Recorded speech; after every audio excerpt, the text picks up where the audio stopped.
Zizenyumye wetwali tukula byalinga bitya nzizembabulire ewaffe gye twakulira byali bitya ndi mwana wa kala. Aba EM management bannange mwebale kututerawo kintu kirungi nga kino ekitujjukiza akaseera ke twalimu emabega. Mbasaba mulaikinge omukutu gwaffe guno gwa EM, musubscribinge buli kimu kyonna kisobola okututambulira obulungi. Mannya gange nze Ssendawula Buulu nga ndi musajja muyimbi nga nkola n'emirimu egy'enjawulo. Ndi muyimbi ate nga ndi faama omujjuvu. Kyenzijukira mu buto bwange twalinga mu kyalo eyo ewaffe nga Buyoga. Lumu abaana ne banyumya ne bagamba gundi yagenze n'akola obwawusigaalo. Ye yakola bwawusiboyi, waliwo obwawusigaalo, yagenze n'akola n'afuna ssente n'akomawo n'agula ekiteeteeyi baakiyitanga Maradona ebiseera ebyo. Kati wagula ekiteeteeyi kya Maradona nze ne mbuuza abalenzi babayita batya olutuli ku ssomero twasomeranga emale kwawe Buyoga. Kakati bwe mbuuza nti gundi bagiyita batya obwawusiboyi babuyita batya olunanga nti omuwala abawusigaalo omulenzi abaki awusiboyi. Nga nti munoonyeza omulimu gwa awusiboyi nange njagala kukola kukomawo ngule ku saati ya Legeza. Zaali zafulumira wamu ne Maradona, Legeza ne Maradona. Nga munnange siva ku ssomero nga sibandeeta Kampala ennateetaawo waggula ku kyambuka ku makayi nkola obwawusiboyi. Nga nkola obwawusiboyi nga sifuuka serebwe waka nze gwe batuma emirimu nze nziruka bannange obwawusiboyi bwannyumira nga bwe bampa ne ku bifi by'emputa ebiseera by'emputa yali ekyaliwo nga si magumba nga kati obudde obwo nga basala era bantumanga mu katale Nateete ne basala ekifu ky'emputa kyabanga kya nusu 5 ekitundu nga ngula nnyo ekitundu ky'omukiro oba eky'omutwe nga nkireetawa naye ekyasinga okuntamya obwawusiboyi kye siryerabira abaana abato wano bwe twabeeranga wano nze obwawusiboyi nabwesiimirangamu nga mmanyi mulimu natoloka ne ku ssomero najja kukola ki kukola obwana butandika okwogera oluzungu bungeera mu luzungu nga ndumanyi butandisa okwogera mu luzungu nga simanyi luzungu nkalula maaso obwana bwogedde mu luzungu bungeeya kati waliwo omwana awo eyabeeranga onanga lwaki tosoma obwana bubeera bukuvuma mu luzungu nti oli mukozi ewaka wajja kukola naye olya nnyo nze nga simanyi nga mmanyi bampaana bwanyi kuba ndi muki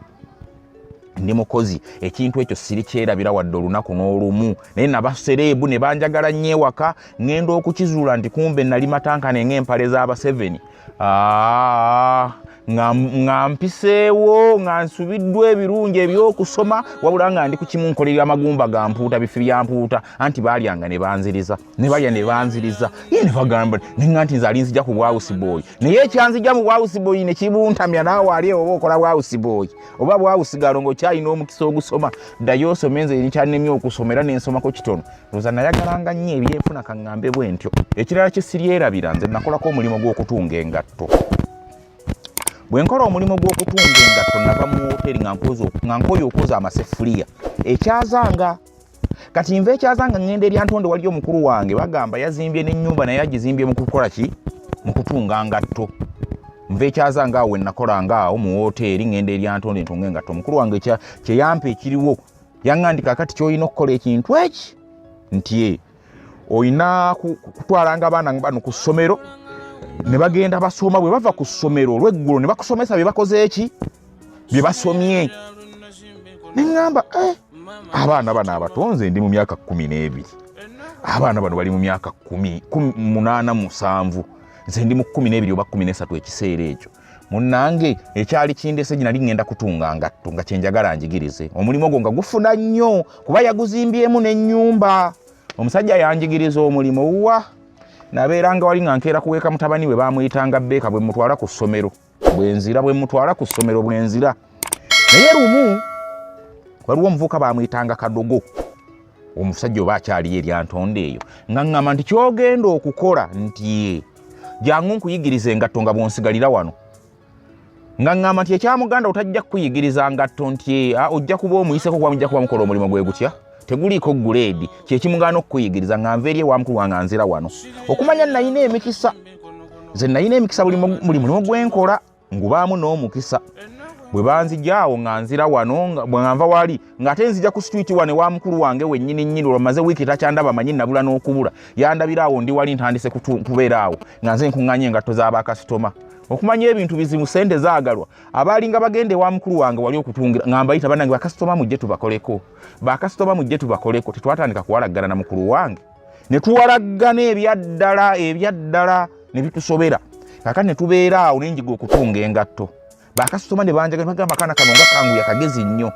mba ndi awo mu kutunga engatto ate sifuuse serebu tebannonye okuvaawo tebantutte Rwanda nsibira e Rwanda okumpi n'ekisaawe ky'e Kanombe International Airport e Rwanda omusajja ntutte okutunga engatto mbeera awo ntunga engatto naye ekyessirabira mu byonna kati nkwadde story gyetandikira omwaka ogwo gwali mwaka gwa 99 yali 98 bwe watawe sijjukira bulungi twasulanga abasajja bataano mu nnyumba nzijukirako omu bamuyitanga Charles omu bamuyitanga David Lumoma omu nga Lubega omulala mwalingamu Emma nga tebakwata bano bannange bonna nga tebabatta twalimu abantu bataano nga battako abantu bananze toto nga bandekawo babasala ndaba nga tubeera awo eremera twabeeranga mu nnyumba nga bannyiniyo yaffe Rwanda ennyumba weerobozanga gyokola ki gyobeeramu nayo omwaka ogwo ngujjukidde yali 97 kwanze nali muto bali babatali magakana akana tukalekewo kati mukundekawo nali mbaze okuyiga engata ono yali yandeeta omwami so kati namulaba abeera naseetaawo balina kyaki waliwo ne mukazi we ayimba akayimba kakyaka nnyo ku TV eko imaana yange mukazi we oyo omusajja yantwala e Rwanda ayina akayimba mukazi we bakalaga nnyo imaana simanyera guruche imaana yange bwe bityo oluyimba luli mu Nyarwanda kitegeeza Katonda wange kakati munayo omusajja baali bamusiba waliwo omusajja bwe yali Munnayuganda ng'atunga engatto e Rwanda ewali yengayo kirabu baagiyitanga Cadillac omusajja yatunganga engatto olweggulo ng'agenda eri nayo kyenkoko omusajja oyo bwe yategeera nti ono twalina akabokisi mwe twasuulanga ssente olinga baamusiba ne bakizuula nti nkalina mwe twasuulanga amafala bagayitanga amafaranga omusajja ono nga neesonsako nti nabbi engatto ze nenzisala amaliba nengatunga ku ngatto z'abantu abalala kaakati abantu abalala ono omusajja ng'ajjanga atandika okunnoonya bubi nnyo ne gye nkomezza nti natunze engatto z'abakasitoma nazisaze nenzikubamu ebiraka ku ngatto tanoonyeza okunzita kumba annoonya okunzita ayagala kabookisi kali naye ng'akabookisi ako olusitole baali bagimpaddeko omusajja ono ng'ayagala kukajja kanzibako munnange nga ngamba nti kakati ye nfaaki lwaki sidde ewaffe nga nzirawa nga nzira ewaffe nga ngamba kanninye nzira ewaffe omusajja nga tukeera ebiseera ebyo waalingangawo baasi bagiyitanga bulangiti muyinza okuba mwe temwagirabako nga nonno ewaffe naddukayo dda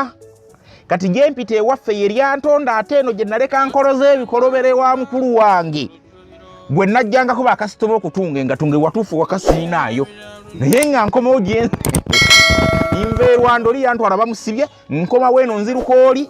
kakati labwe nfuna ekizibu akasajja ako sirikeerabira bakayitanga Abuddu kaali katunda njaga kumbe kabanga briefcase simanyi na njaga bwe bwefaanana kakati Abuddu aŋŋamba enkya ono omusajja ajja kukutta batemu bazi zino zenteera hamwe ezaava e Uganda oyo gundi Wumalu nteera hamwe konze nteera hamwe ekintu be basiba abantu ajja kukutta kwata mwana wange oli mwana muto basi tegenda kusasuza ng'olwo tamanyi nti nnyina emitwalo 3 egy'amafaranga nange naye nava butonga njagala ssente ate nava butonga ntegeera ssente ate nava butonga ssente mukwano gwange kuba gye nalaganga ssente nga neeyunira na buli kati ogwo mukisa gw'amaanyi munnange nga Abuddu anteekako nga tulinnya baasi bulangiti nze nabeera ano nga ndeze bwandera Abuddu nga nkwasa briefcase kumba Abuddu bamumanyi ku boda mutunzi wanjaga bamunoonya bamanyi ne briefcase ye kakati mukumanya Abuddu nti bano bamunoonya briefcase yeeno